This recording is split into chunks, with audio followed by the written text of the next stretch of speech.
Speaker and members. As Vice Chair of the California Legislative Black Caucus, I want to thank my colleagues this morning for joining us in support of ACR 6. Maya Angelou said, "You may write me down in history with your bitter, twisted lies. You may trod me in the very dirt, but still, like dust, I'll rise." The history of African Americans in this country is a history of persistence and resiliency. Persisting forever to bring about the beauty of the Constitution and the rights of every American. You know, I've told you each year that it's important that we study history. That history is the one subject in public schools that young people study every year.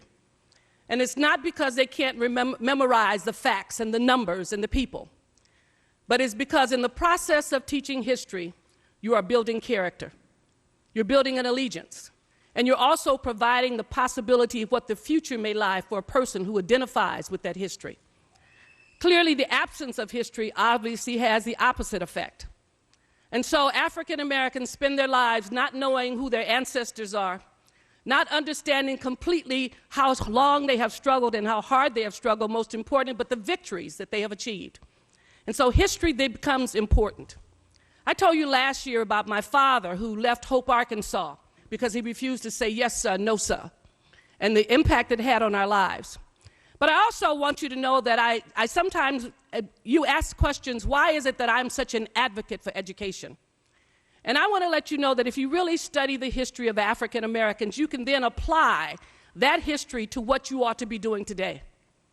When I was studying for my doctorate, I read the Atlanta publications done by W.B. Du Bois in the early part of the century. And in 1909, the study was done on the education of African Americans. And what it demonstrated in 1909, that the most literate population in the United States were African Americans. They believed in education, and they started Sunday schools to teach people to read, so that education is a part of their life. And when they were rejected from universities, they built black colleges all across this nation to educate their children. That they come out of a tradition of the books of Timbuktu and others to talk about education as an excellent experience. And so when I see what is happening to young people, it is counter to the legacy and the history of African Americans to not be excellent in education.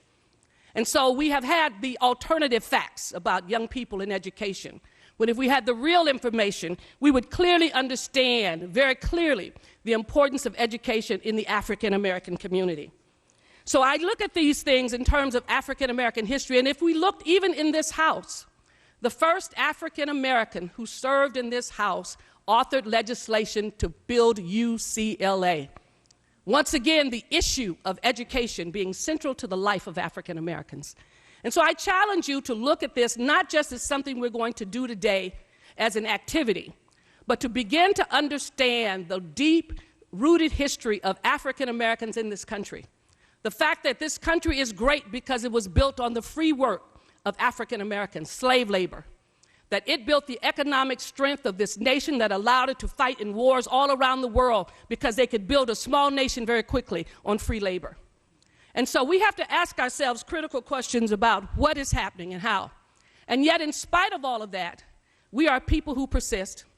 We're people who fall down and get back up and become better each and every time.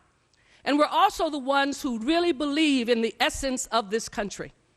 I often say African Americans believe more in the documents of this country, that all men are created equal, much more than those who penned it on paper.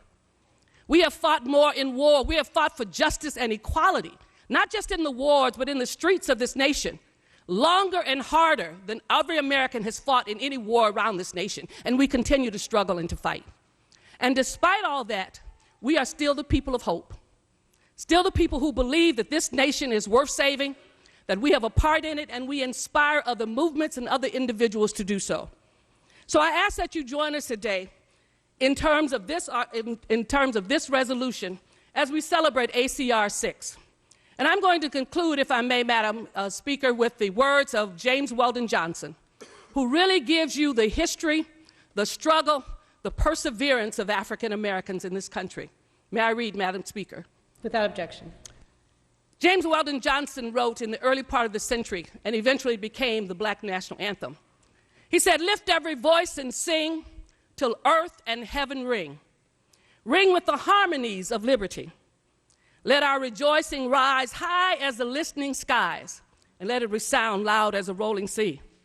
Sing a song full of the faith that our dark past has taught us.